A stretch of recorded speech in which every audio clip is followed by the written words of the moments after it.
أهلا وسهلا فيكم، يسعد أوقاتكم بكل الخير ببودكاست سفير للتعليم العالي، اللي هو مساحة حوارية مفتاحة امتداد للنقاشات اللي بدأت بمؤتمر سفير بأيلول الماضي بسوريا، وهي محاولة منا من خلال هذا البودكاست لمنح أفكار والأسئلة الوقت اللي بتستحقه بعيدا عن قيود الجلسات الزمنية.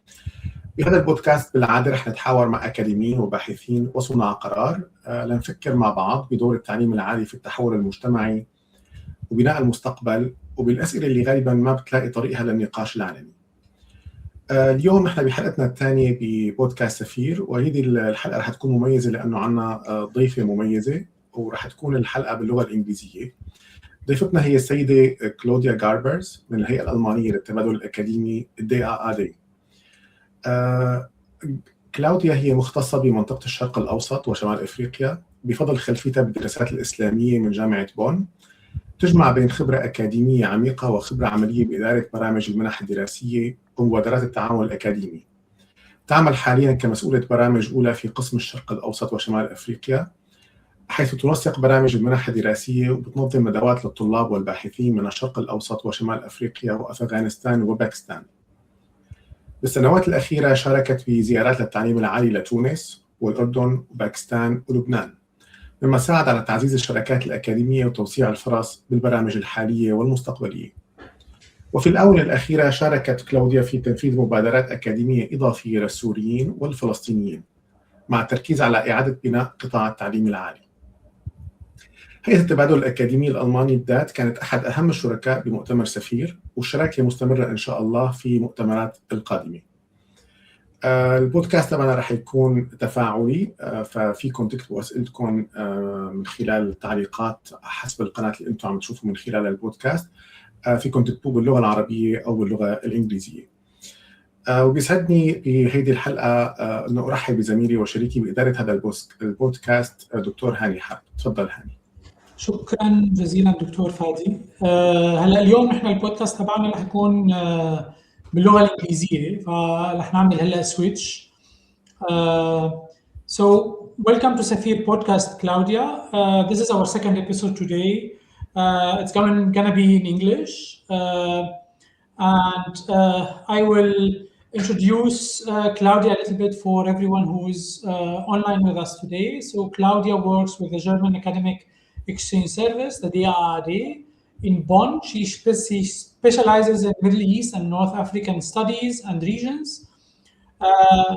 She has a background in Islamic studies from the University of Bonn, and she brings a unique blend of deep academic expertise and practical experience in managing scholarship programs, academic collaboration, and student seminars and researchers from the Middle East.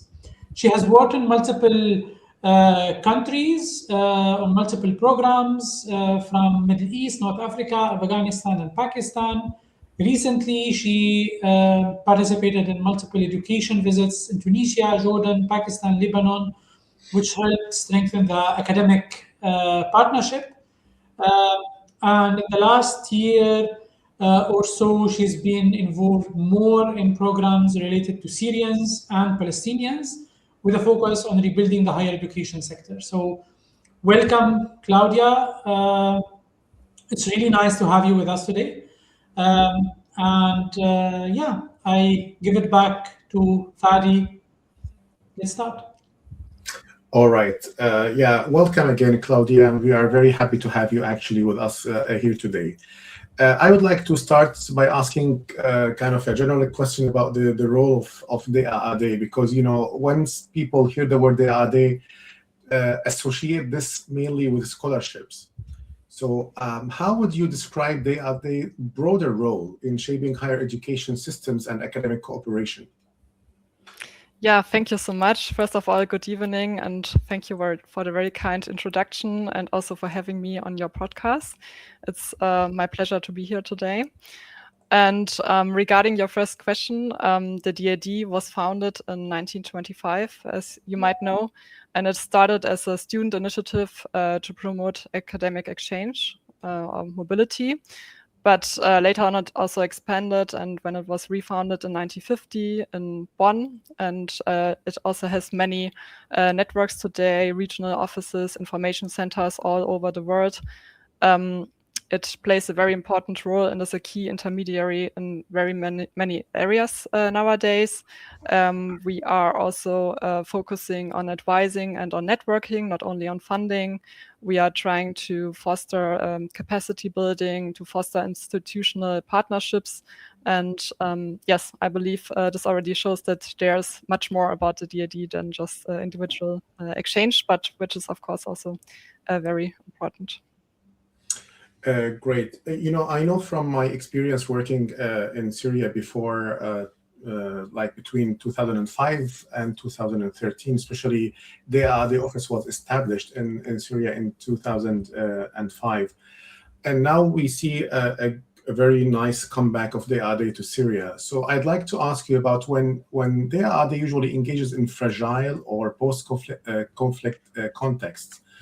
What are the principles that guide your decisions between supporting individuals, institutions, or wider academic ecosystems?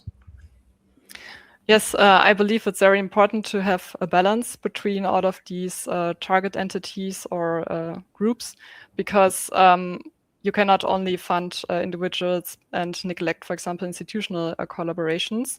It's important to have a balance here because regarding Syria, for example, we have damage to Syrian universities. The infrastructure must be rebuilt. So this is like a physical thing, but we also have the problem that we have internal structures which must be modernized, for example, regarding curricula, regarding digitization, talking about e-learning, for example, or open access to digital resources. Just an example, but of course also individuals are affected. So it's not only students, but also academic staff, many of them living in exile now as in like building the Syrian diaspora. And yes, I believe it's important to support all of these entities so that we have multiple effects, which also intensify and accelerate the reconstruction process. Great. From your organization's perspective, what distinguishes a short-term academic intervention from a strategically sustainable one? Yes, I think also from context, post-conflict context that we had before, for example, Afghanistan, we know that in the beginning it's important to implement measures that are direct, easy to apply, so that we can just start something, for example, conducting or offering summer schools or short-term research stays in Germany. And these necessarily they mustn't be, of course, they can also be sustainable in a way that people get into touch with each other and they're connecting, maybe building networks. But in the long term, of course, it's also important to have sustainable measures. For example, multi-year projects, or for example, long-term lecturers going to the respective country for teaching, for example, or also by building infrastructure. Like, for example, in North Iraq, we have the Institute for Psychotherapy at the University of Dohuk. And this is something I believe is important. But of course also requires a longer preparatory phase, and also certain conditions must be met, for example, safety related, or also in form of the political regulations, for example, regarding sanctions. Yeah, I believe this topic is very complicated, and it involves a lot of layers you have to deal with. I would allow me now to go maybe a little bit to the relation between the AD and what we have done last year, Safir. So, there was this initiative, I think, that started by the SFK, led by Dr. Hani. And the idea was collecting or gathering the academics from Syria, inside Syria and outside Syria, bring them together and talk about the reform of higher education after the fall of the Assad regime. So from your position at the DAAD, how do you currently understand the role of international academic cooperation in countries emerging from conflict, such as Syria? Yes, first of all, let me say, I think that at the DAD, we believe it's very great, this kind of initiatives are here, and that we really see this commitment both from the Syrian academic diaspora, but also like on-site from representatives in Syria, and this is something which we would also really like to support. And regarding international academic cooperation, of course, it's important to have knowledge transfer. So, for example, bringing together the Syrian diaspora and Syrians on-site, just like it happens through Safir, for example, your conference that you had last September in Damascus. And on the other side, I believe an important keyword here is science diplomacy, because bringing people together, discussing future ideas regarding reconstruction is also always a way to strengthen international cooperation. And it's actually even much more than academia. It's more also on a maybe diplomatic level, and also helping where maybe politics might reach, or political dialogue might reach its limits. So I believe this is also a way of science diplomacy. Yeah, I like this science diplomacy. And so, I mean, when the initiative started, we contacted you, and you were very helpful in organizing and even funding and supporting this gathering, Safir. And obviously now, from what you've said, as DAAD, I think you are satisfied with the results of what happened at Safir, and you think this was a good initiative that was done by DAAD. I think we agree on this. But may I just dive a little bit deeper and ask, like, what the values and objectives that did really align with DAAD, just so we and our audience would understand your, let's say, view as DAAD, and then to maybe plan for future cooperations. Yes, sure. I think, and this was also a great outcome of your conference paper that you created. I think there are many objectives that align also with our policies. For example, fostering globalization and research, looking into innovation, and yes, also modernization, of course, of the higher education sector. So I think that these are exactly also the objectives that we see regarding the reconstruction process. And I think what I already said, what is very good about Safir, that is very inclusive. It's bringing together different communities living and working nowadays in different countries, but this is a forum bringing all together. I think I also saw it was not, for example, only the Syrian Science Council, which was founded by our Syrian alumni from the Leadership for Syria program, but also I think there was a UK Syrian association. So I believe this is like on a very international level. And I also really liked something that you said in the paper back then, that this is also a way that we need intelligent reconstruction, so that education, research, and innovation is a form of intellectual or intelligent, is an intelligent foundation for the reconstruction process. All right, great. Actually, the first contact between you and me was in the preparation, since I participated at Safir conference through email, but we then personally met last October, I think, when we met to discuss or among others, like the leadership program that was supported for, I think, starting 2014. So please allow us to move to talk about this program, and I invite Hani to take over and start the questions there. Please, Hani. Yeah, thank you so much, Fadi, and thanks a lot, Claudia, for the nice dive into what we have done in Safir before. And I think this connects beautifully to the Leadership for Syria program.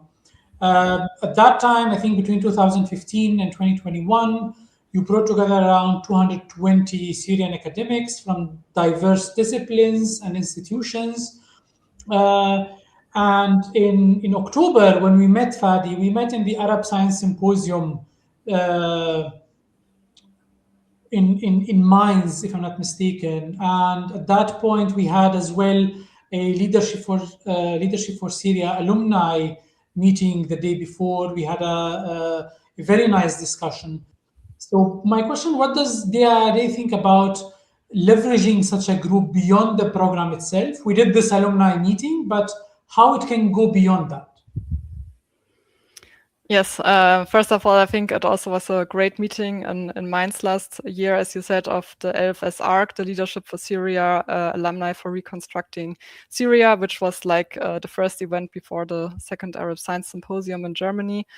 And yes, the program was highly successful. Some of us even say it was maybe the most successful scholarship program that we had so far, because we had about 5,000 applications. We had a selection process in many neighboring countries of Syria, and in the end, we could award 221 scholarships to bachelor, master, and PhD candidates, mostly of them master candidates. And they are pursuing successful careers nowadays, both in academia but also in the public sector. And yes, I think what was special about this program that they also attended a socio-political accompanying program at the University of Constance. They were focusing on democratic understanding of society, for example, or transformation and sustainable economic policy. So this was already a kind of measure or initiative to train them as leaders for key positions for the future of Syria regarding a potential reconstruction process. And I think what is also impressive that they were already organizing themselves in such associations, also the Syrian Science Council that I mentioned before, but also now as part of such conferences or workshops, and that they're already focusing on very important topics that are needed for the reconstruction process. And they are also teaching online, for example. Some of them also personally travel to Syria to get into contact with Syrian universities. So there's already a lot of exchange. There's already a lot of networking. And I think this is something which should be also supported in the future to even have more of this kind of networking and to further support them in this regard. Thank you so much. So all these activities that you have mentioned, it seems to me that they are more of a very, let's say, individualistic approaches. Is there any idea or follow-up mechanisms that you would like to implement more to transform this into a more of an institutional impact? You mentioned the Syrian Science Council, which is partly built from Leadership for Syria alumni. The ESFG has as well a lot of LFS alumni as well. There are other organizations which have as well alumni, but how can we build something more of an institutional impact in Syria itself? Yes, so I think starting from such networks and associations that we mentioned, it's important to maybe also implement further initiatives, just for example, like how can we actually create a capacity building? What is exactly needed? And by this, maybe this is also something which I will talk about later, but we are thinking about implementing a program for short-term stays for the Syrian diaspora living and working in Germany nowadays, to go to Syria and to get into contact with Syrian higher education institutions for a brief period between 2 weeks and 3 months. So this would be something to build upon. And I believe that in the future, this will ultimately also lead to institutional partnerships and collaborations.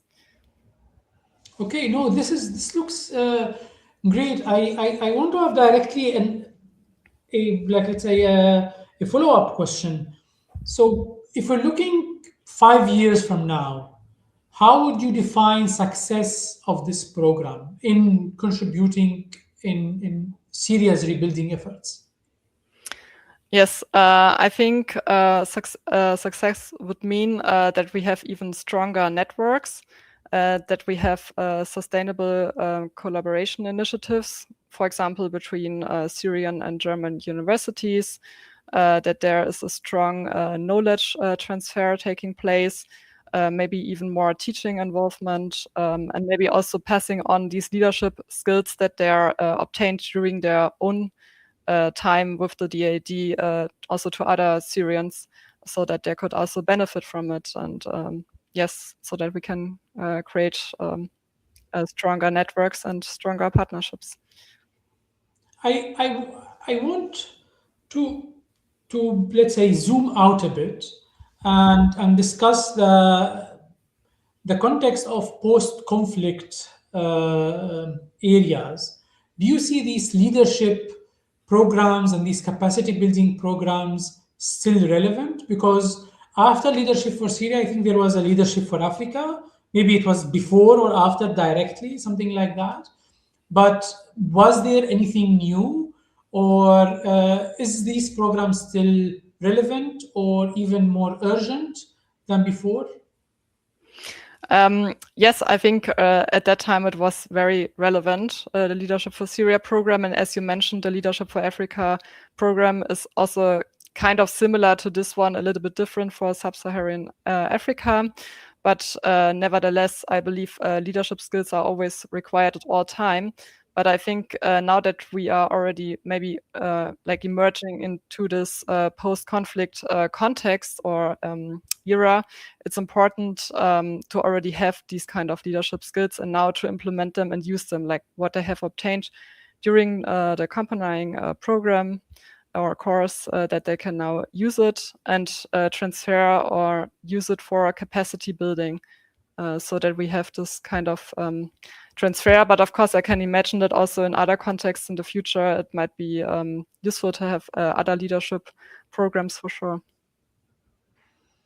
Well, I want to zoom out a bit, and before zooming out, there is one question that we got. It says, how does the IRD facilitate and nominate Syrian students to enable them to complete their higher education through scholarships like Leadership for Syria, especially considering challenges from their location in Syria? Yes, actually, we besides the Leadership for Syria program, we always also offer regular master's scholarships and doctoral programs for Syrians to apply so that they can study or research in Germany. Actually, the number of applications is also very high. Syria is in our section, Middle East, North Africa, also including Afghanistan and Pakistan, as you mentioned in the beginning. Syria is ranking on the 3rd place regarding the number of applications. And in the past, it was even more than 200 every year. I think now this year we had around about 150 for this intake. And I think it shows that there's a lot of interest from Syrian students or researchers to go abroad and to go to Germany and to study and research here. And this is very much supported from our side. And yes, of course, we know that sometimes it's difficult also regarding the visa process, for example. But in the end, so far, as I know, our students or our scholarship holders always made it successfully to Germany. And of course, we're always there and trying to support them as much as we can. Thank you so much. I will give back to Fadi right now to continue. You're still mute. Yeah. All right. Thank you very much, Hani, and thank you, Claudia, for this information. Actually, now I would like to talk about the relationship between the ADE and Syrian higher education institutions. But let me also, because whenever I have to, or whenever I talk about this topic, I mean, I have to tell a little bit of history, because I was involved in this process when the ADE office was opened first time in Syria 2005. And here I would like maybe to extend regards to Dr. Jürgen Werner, who established it there for the first 3 years, and then Dr. Ekehard Schuka, who continued the work in the office. And actually, maybe between 2005 and 2010, this was the golden era of cooperation between Syrian higher education institutions and the AD. The AD was always there, and it was supporting all of our projects. And I think we had even many conferences talking about Bologna process. And one of the great fruits of the cooperation was a joint master degree between Damascus University and Marburg University. I mean, it was really a great era at that time. And as I said, the AD has become very popular and very lovable by everyone in Syria. By the way, myself, I'm an the AD alumni. I got my PhD scholarship from the AD. Yes. So therefore, now I'd like to ask you about, we had all this war conflict between 2011 and 2024. And now we're trying to rebuild the country, and a lot of opportunities are arising. So how does the AD currently assess the potential for renewed or expanded cooperation between German and Syrian higher education institutions? Yes, first of all, I didn't know that you're an alumnus. That's great to hear. So yes, we regard the potential very high for renewing partnerships, institutional partnerships between Syria and Germany. This is also something which we are currently working on to implement a project to invite German universities to reach out to Syrian universities to initiate activities, for example, regarding curricular reform, regarding modernization, making sure that the graduates are employable, for example, so on different levels and areas and different areas. And yes, for now, regarding the security situation in Syria, we are thinking about conducting these kind of meetings or this project in neighboring countries, for example, in Lebanon, Egypt, or Jordan. For example, we have a long-standing cooperation with the German Jordanian University, so this might be one partner to be included into such projects. Yes, so we believe that this would be the start to make sure that there is again a way to introduce partnerships between Syrian and German universities, because as you've already mentioned, it was until the start of the war, there was high potential and there were strong partnerships. And yes, we hope that, of course, this will work out and in the long term also maybe result in aspects like joint programs, for example, joint study programs and also other activities. All right. I mean, and have you also considered having kind of these same meetings also in Germany, like bringing Syrian academics to Germany to visit their counterparts in the German universities? To be honest, I'm not sure about this, but I think not in the moment. But I think this is actually quite a good idea to also think about bringing Syrian academics to Germany. So it also would establish a dialogue. Yeah, I think you talked maybe a little bit about this, and also from the question that Lubana asked about maybe visa issues. Also, I mean, hopefully this would, I mean, I don't know whether the AD has any, let's say, a role in facilitating the visa issues for the Syrian academics. Would that be anything that you can help with? We are usually trying to help regarding the visa issuance, but of course, the final decision always lies with the German embassy in the respective country. I believe for Syrians in the past, they were always traveling to a third country, like in Lebanon, Beirut, or Amman in Jordan, in order to apply for the visa, and which of course makes it more difficult to have a third country involved, so to speak. But yes, we are trying to help as much as we can, but the final decision, of course, doesn't lie with us. All right. So maybe we talked a little bit before the war about the forms of cooperation, but now, I mean, the AD has done maybe a lot in the region, and you have accumulated a lot of experiences. So what forms of cooperation do you now consider most realistic and impactful, like with tangible results in the near term, like mobility or joint curricula, institutional partnership, research collaboration? I mean, any of these things, and also maybe something that we have realized, whether in Saphir conference and in the other initiatives that we are participating in, is sometimes we need to have a strategy, or we lack that strategy, like what should we be doing first? So from your experience, what do you think any of these maybe ideas would have tangible results in the short term? Yes, in the short term, I think these are the two aspects that were already discussed today.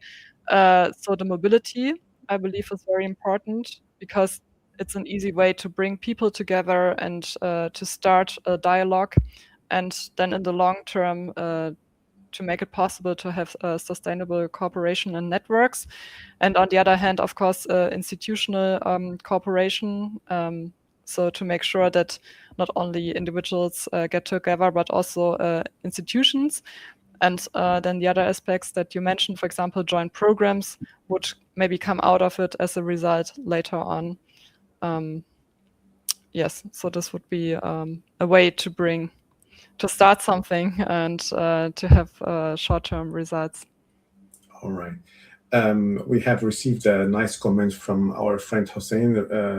Good evening, Hussein. So hoping that their office in Syria will reopen soon, allowing us to benefit from the workshops, training programs, and support it provides, similar to its offices in other countries. Yeah, we hope so. And I think even the leadership at the AD hopes for the same thing. Thank you, Hussein. And maybe talking about this, I would like to ask you about the risks or challenges that you need to address to ensure that such cooperation is equitable, sustainable, and beneficial for both sides. Yes, I think especially now in the Syrian context, it's important to look out for especially two things. It's the political stability, which of course is very important, so that measures that are implemented can be conducted and are also fruitful and sustainable. And on the other hand, we have still ongoing UN and EU sanctions, which also sometimes make it difficult regarding corporations, especially like when finances are involved. But of course, we hope that we can tackle these obstacles, and that also there will be a strong and stable security situation in Syria, so that we can implement the measures that I've also already introduced. And maybe something what we also learned from other post-conflict contexts, like for example Afghanistan in the early 2000s, we tried to focus on many areas regarding academic fields. And we noticed that it's more sustainable to focus on certain disciplines, like, for example, medicine, public health, civil engineering, and information technology. So that these are the fields that are at the moment most relevant for the reconstruction process. And that when you implement measures, for example, institutional partnerships, that there should be like multi-year projects. Of course, it always depends on the funding and the overall situation, but to make it more sustainable, it should be also running for a longer period. And yes, maybe regarding like the coordination process, something also what we have maybe learned from the past, it should be coordinated. So it's not helpful, like if the DID, for example, is doing something and another organization is doing exactly the same. So it's useful to coordinate this on a national level, for example, together among others with the Alexander von Humboldt Foundation, then on a European level, maybe like with different stakeholders. And also on the international level. For example, there's the Union for the Mediterranean, which of course includes the countries, most of them directly next to the Mediterranean Sea, but also, for example, the Gulf states. So that it's a useful matter to be involved with different partners and stakeholders to make sure that we are reconstructing together and not being in competition, of course, and of course not focusing on the same things, but that we are complementing each other. But I mean, just to follow up on what you're saying, I mean, realistically speaking, I mean, when you are talking about this coordination, maybe at the national level, when we talk about Germany, I even see here some challenges in coordinating, but when you go further to the EU and then the international, I mean, how can you really coordinate something like this? And would the Syrian academics have any role in this coordination, or in maybe, I mean, I'm just trying to think loud now. Is it, can we also help if we build something like strategy, we provide you, I mean, this was not very clear. How do you coordinate this, these efforts, let's say? Yes, I think you also said something important, of course, not mentioned here yet, or not in this context now, but the Syrian diaspora and also the Syrian academics in their home country are a very important part of this, because it makes most sense to include them, to get their ideas, not only from our alumni, but also from the DSFG, from university, and also other organizations, to get their ideas, because you're already hands-on on all of these aspects, like what is important for the reconstruction process. And so this must be, of course, included in any case. And then, I think such forums like Saphir, or also the conference in Mainz last year, which I believe will take place this year in Cologne, as I've seen. So I think these are all very useful forums to get together and to discuss exactly this. And I think last year in Mainz also we had invited the Alexander von Humboldt Foundation, or you had invited the Alexander von Humboldt Foundation. So this is already a good starting point, and maybe we can go even bigger from this to include more partners to discuss this together. Can I jump in just a second? So next year we're planning actually to have the Erasmus as well on board. So as you said, we're going bigger to the European level to include more partners in Cologne's meeting next year. Yeah. Great.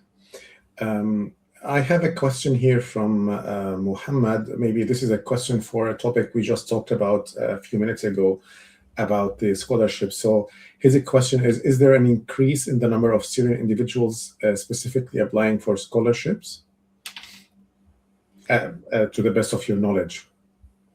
To the best of my knowledge, I think it's, of course, always changing. It's not always a stable number. There was not a specific increase for this year, I believe. And accordingly, the number of scholarships always depends on the budget from, in this case, from the Federal Foreign Office. So, of course, this also might have an influence on like how it's received in Syria, like when they see like that we have maybe less scholarships like we had last year, then maybe it also influences the number of applications. And this year we have a higher number of scholarships. So, of course, we hope that this has a positive effect on the future applications. Great. I mean, as of curiosity, I mean, I just thought, do you have any idea about the successful visa applications from these applications? To my knowledge, all of the scholarship holders that were selected obtained successfully their visa. Oh, this is good. This is good news. Yes. All right. So actually, you talked about the post-conflict, and you talked about the DAAD's experience in other countries and other regions in the world. And now, if we're talking specifically about the Syrian situation, I think we always get the question, what are the initiatives that if we apply, we increase the percentage of being accepted, kind of initiative or an idea or an application. So from your point of view, or from their DAAD point of view, what types of academic initiatives would DAAD be most likely to support in a post-conflict country? And of course, here talking about specifically Syria. Yes, I think this is also some of them I've already mentioned, like we want to increase mobility and we want to increase institutional partnerships. So on the individual level, we have these kind of short-term program for people living and working in Germany from academia, but also from the public sector. And especially we would like to focus on the Syrian academic diaspora to go to Syria, for example, between 2 weeks and 3 months to conduct teaching or consulting assignments. to strengthen networks and also to support knowledge transfer, of course.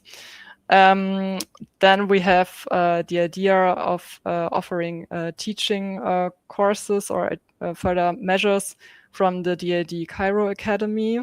For example, half-day courses or for an entire day, which rather is like a short-term measure, but we try to have these courses, for example, on-site in Egypt or in neighboring countries of Syria, or maybe in the future also in Syria itself, or at least they could also take place online, and they are rather focusing on the Syrian academic staff, university members.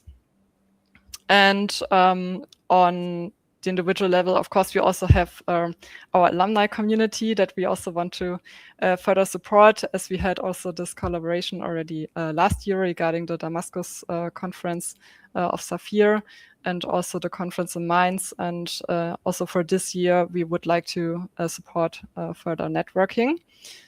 And on the institutional level, we would like to have, as I said, the German universities to outreach to Syrian universities, to get into contact, to discuss future important matters for the future of Syria, especially regarding the higher education sector, of course, for example, curricular reform, modernization, digitization, capacity building, and so on. And yes, of course, we hope that in the future it also can be conducted in Syria, also maybe in neighboring countries for now, like Lebanon, Egypt, and Jordan. Yes, and of course, what is also important that there is a focus on certain academic areas or research fields, for example, like I said, medicine, public health, civil engineering, so that we really focus on topics that are relevant for the reconstruction process.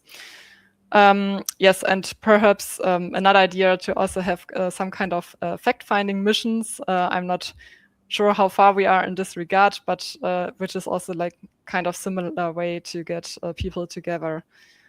Yes, so we have quite lots of ideas for this year, and we hope that we can implement them all, and especially that we can also implement them soon. Well, thank you very much. This was very, very rich and informative. And what you've said actually raised a few questions, extra questions that I'd like to ask. I mean, I will start maybe from the end when you said the subject or topics, and you mentioned medicine and engineering, everything about reconstruction. And we always say in our culture that the reconstruction starts with the human before the stone. So is there any place for the humanities in what in your priorities, I would say? Yes, I think maybe priorities is the yes. Priorities maybe is the right word here, because the subjects that I mentioned are our priorities for now, but it doesn't exclude maybe also other fields of like academic fields in the future. Just maybe something what I said, what we also learned from the Afghanistan context, that we cannot start with all fields or like regarding research areas at the same time at once. But I believe in the future, of course, this also might be something that we consider, and which is, of course, also very important. Can I jump in here? Because I as well, what all these initiatives that you mentioned raise as well so many questions in my head. And one of them is more concrete. Like, can you tell us a bit? Probably there would be a lot of scholars and academics here listening to us, and they're working in various German universities. What should they do? What should they do actually if they want to initiate any German-Syrian university dialogue? Like, for example, for me, like, should I go directly to my rector of my university, the president of the university, and ask them, like, we would like to initiate something? Is there something that is like already built, like some kind of a process that we should follow to initiate this dialogue between and this collaboration or cooperation between Syrian and German universities? Hani, as if you read the question out of my paper. Yes, as you know, I'm rather coming from the scholarship department of the DAD, but like from what I know, we have our homepage and which with information for German higher education institutions, and we always publish our projects there. So perhaps also this new project will be published there, and otherwise, of course, we will also inform you where to find it, because you are one of our strongest partners in this regard regarding the reconstruction process. So, of course, we would make advertisement for this. And yes, I'm not sure if the rector has to be included in this process. But maybe for understanding why I always say inviting German universities, because the DAD usually starts with a project application from a German university, and then also the Syrian partner can be included. But this doesn't mean, of course, that Syrian universities could not also contact German universities that they can envision as a partner in the future. So Syrian universities can also reach out to German universities, get in contact, and then they together submit their application for the project. All right. May I ask another question that actually it came to me privately now about the courses you mentioned in Cairo. So the question actually has two folds. The first is, would you please tell us a little bit more about these courses and what are they about, and how can Syrian academics participate in such courses? And the second fold of the question is, maybe you are aware of the situation of the Egyptian government, that they're not allowing any Syrian to enter Egypt nowadays, even Syrians who have residences in Europe. This was the question. I mean, I don't know whether you're aware. I mean, I know this, but maybe just to explain to us a little bit more about these courses in Cairo, and how can the Syrian academics participate in them, and whether this current situation of the Egyptian government might make the DAD move these courses maybe to Lebanon or Jordan. Yes, regarding the second part, the visa issue, I think this is exactly what we were also thinking about, like how can we resolve this issue?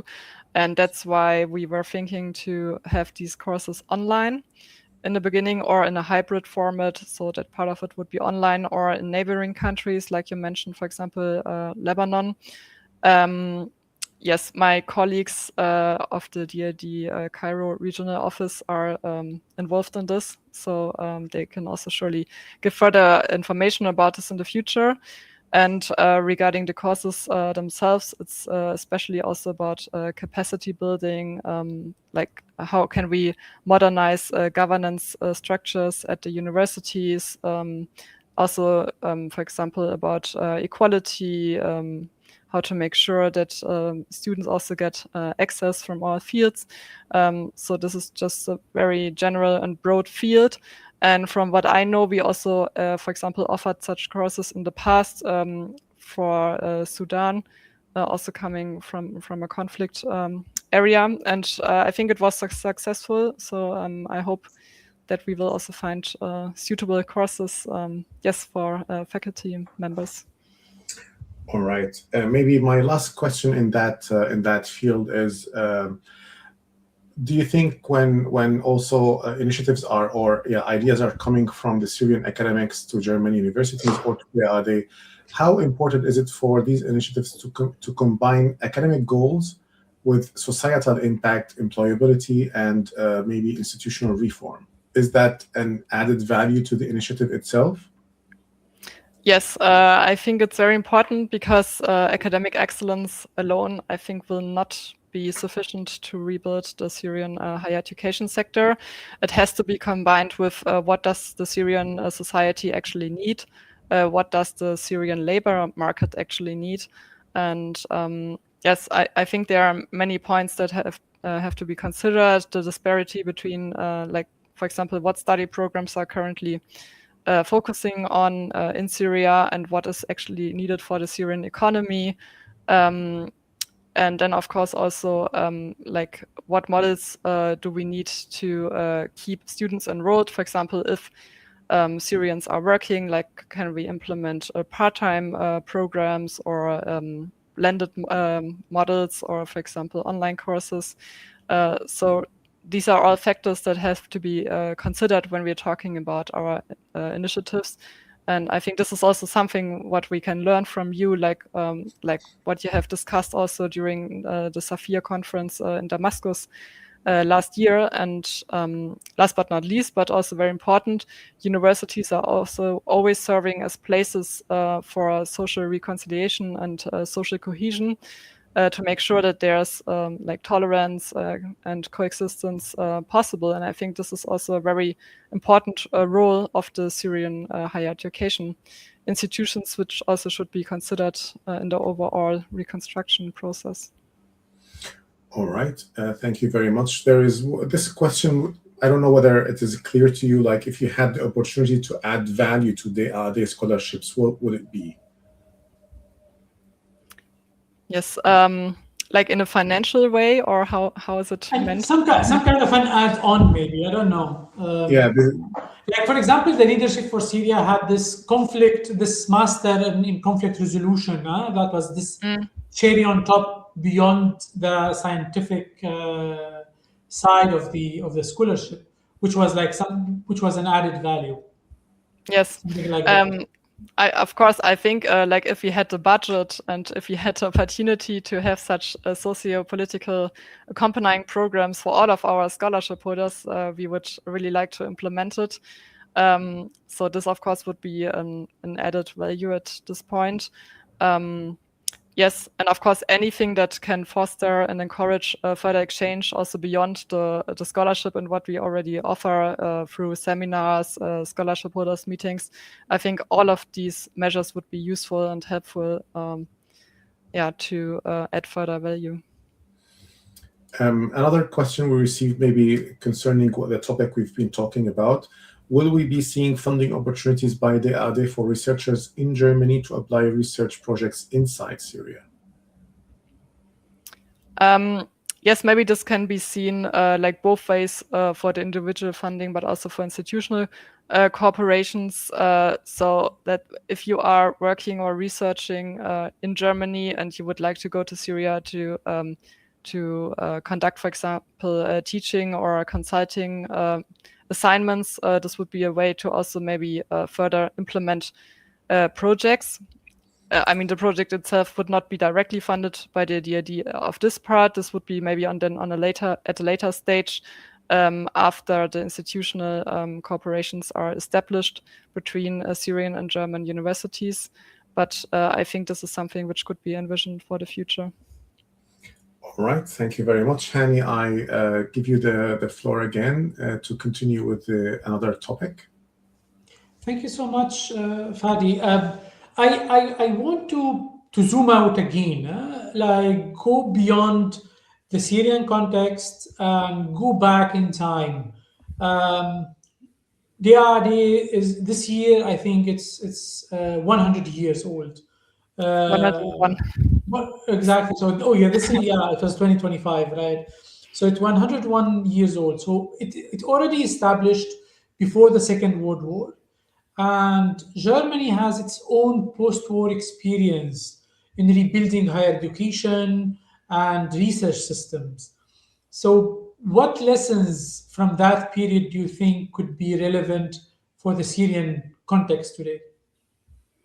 Yeah, this is actually an interesting question because I'm sure that also Germany had to face problems after the end of the war regarding the higher education sector that are also faced by Syria today. So, for example, the destruction of buildings of universities, there had to be reconstruction in this regard. Which, of course, in Germany was also supported by the Allied powers, in West Germany by the US, Great Britain, and France, and then East Germany by the Soviet Union. Something also which was relevant for both Germanys, so to speak. And another important part was to make sure that there's academic freedom. At least this was established in West Germany, and taking place in both in East and West Germany was the denazification process to make sure that also the academic staff is not related anymore to the time and to the ideas which were relevant during the wartime. Yes, I think this is important. And as you know, Germany consists of 16 federal states nowadays. And also in the past, there was taking place decentralization during the reconstruction process. But later on, it was also the states, at least West Germany, also tried to make sure that there are also that there's a ministry nowadays, also known as the Federal Ministry of Research, Technology, and Aerospace, so that there's also a consistent planning for how a higher education should look like. And I think throughout the decades, the number of students was rising. And after the reunion, there was even a higher number of students. And something maybe which was what was also important directly after the end of the war, going back to 1945, is that many academic staff were actually living in exile. So they were not on site. Some of them were coming back. But of course, there was brain drain. And I think this is also something relevant for all countries emerging from conflict, to make sure that they have enough teaching staff. Because I believe also in Syria, the number of students is rising, despite also having, of course, a dropout rate. So in this regard, capacity building, of course, is also important. And I think this is something what is also important for Syria, to make sure that there's academic freedom, to have the reconstruction, the physical reconstruction of buildings, and also to have mobility and capacity building, and to foster international exchange. So the DID, as I said in the beginning, was refounded in 1950, the Alexander von Humboldt Foundation in 1953. So this was also helping to have international exchange. Okay, this is really amazing insights to the history, how this whole organization developed and how it was built, and this whole higher education system. And this takes me to the next question. Like, do you think there are specific elements that are being used currently in the higher education system in Germany that are transferable to Syria, such as governance models, academic freedom, internationalization, for example, funding structures, research culture, like things like that? Yeah, I think all of the aspects that you mentioned are important and also can surely be transferred. Yes, like you said, academic freedom is important to make sure that there's access for students coming from different areas, for example, urban and rural areas, to make sure that there's internationalization, to reconnect the Syrian higher education sector with the international academic community, that you implement targeted funding structures, and also foster international collaboration by, for example, mobility programs. So all of these things, of course, are important. And yes, so it's research, innovation, and capacity building should be supported.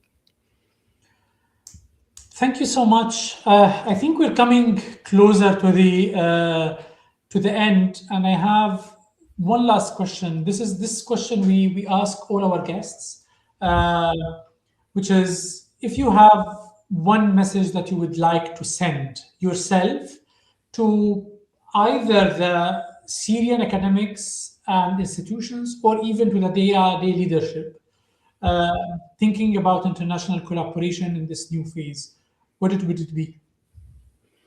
Yes, my message would be or is to our Syrian academics and also institutions that it's impressive already how much resilience and ambition they showed throughout the war, despite all of these challenging circumstances, and that they are also now showing all of this commitment that we are seeing here in Germany from the Syrian academic diaspora, but also from what I hear and see in Syria itself.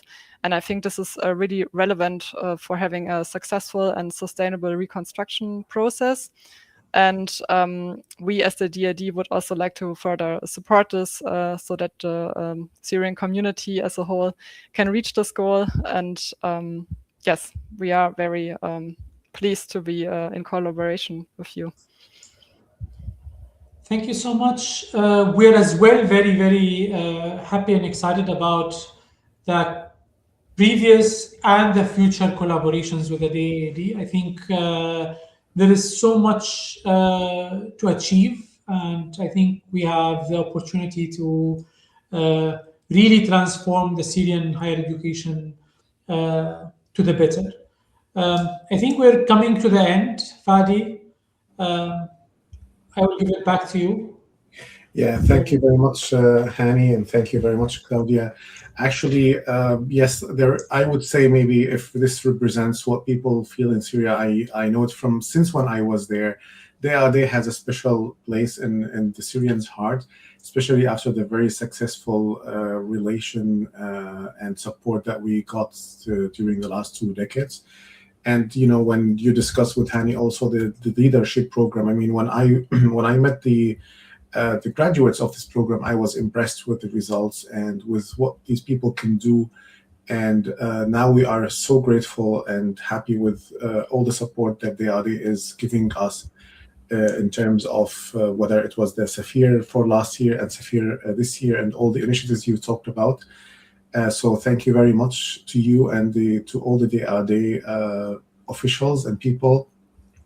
We highly appreciate their efforts to help the Syrian academics after this very bad time we had in Syria. And thank you for having you here today, for your time and all the great answers you provided us with. And this was great insight into DAAD and your philosophy and work.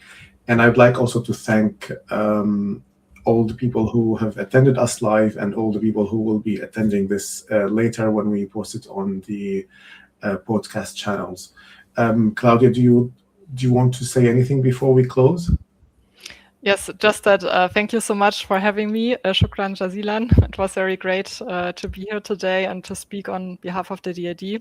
And we are looking forward to implementing the measures that were discussed today. And we hope that will be a successful cooperation. Thank you. Thank you so much as well from my side. And have a nice and enjoyable weekend. Yes, thank you. You too. And see you in the next episode next month. Yes, hopefully. Okay. I'm looking forward to it. All right. Thank you. Bye-bye. Thank you.